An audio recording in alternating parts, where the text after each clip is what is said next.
this group is saying this, like, which one do I think, right? And who do I trust? Because they are saying completely opposite things sometimes, right? It's like, okay, one of them's lying possibly. And one of the factors that led me towards Republican figures and philosophy and all that, those were the people who were actually going on podcasts. And that's why I started a podcast, is because you can sit here, it's hard to bullshit for an hour and a half, 2 hours, you know, but when I look at it, like, that's a great shit, point. Donald, or, you know, even Ron DeSantis, like, he went on the PBD podcast. Vivek Ramaswamy's on all these All of podcasts. them, yeah. He goes right to the leftist media. Right It's into like, the lion's den. Yeah, and this Absolutely. dude is, like, articulating his point.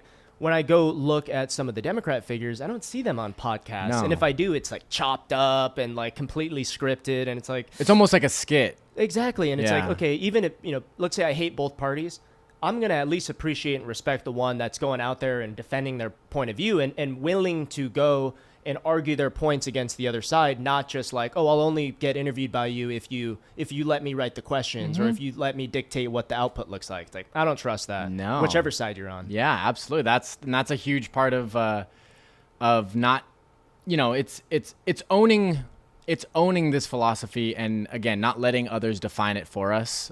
We have the responsibility of doing that, and that's why it's constantly like, you know, we get stuff all the time like, oh, we're just a bunch of white kids that are A bunch of racist trans folks. Yeah, and it's like, oh, weird. Yeah, our president is Philip.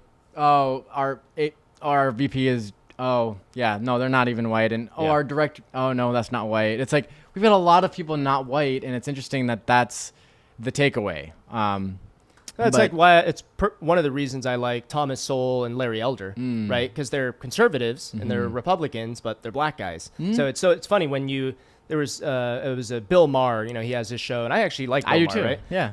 And someone was on there, I think it was Charlemagne a couple years ago. Oh, nice. And Bill Maher was like talking about Thomas Sowell, and I think Charlemagne was like, well, that's just a white guy, and he's like, Thomas Sowell's a black guy. And it's like, oh, and he like fucking froze, you know what I mean? Because it's like, oh, wait, that contradicts my, you know, ideology. And so, Exactly. I like those kind of. And what's exciting about, and just to piggyback on that, what's exciting about what we're doing at the San Diego Young Republicans is that we are embracing the massive overlap of Republicanism with these cultural communities. I mean, my girlfriend is Hispanic. Her entire family is Republican. Not because of me. I met them that way. Yeah. Right? All Republican.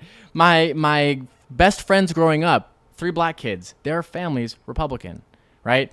I didn't do any of that. They came to me with these values, and they may not have called themselves that, but I was like, well, dude, you're upset about this, you care about this, you want that, you're Republican. Yeah. And it first, for at least one of them, was like, what? Like, what are you talking about? I'm like, dude, this is Republican values. Do not lose track based on the national mudslinging of what it means. Yeah. And that's a part of the re-articulating and going out there, going into the media, going onto podcasts, speaking about who we are. Because you're right.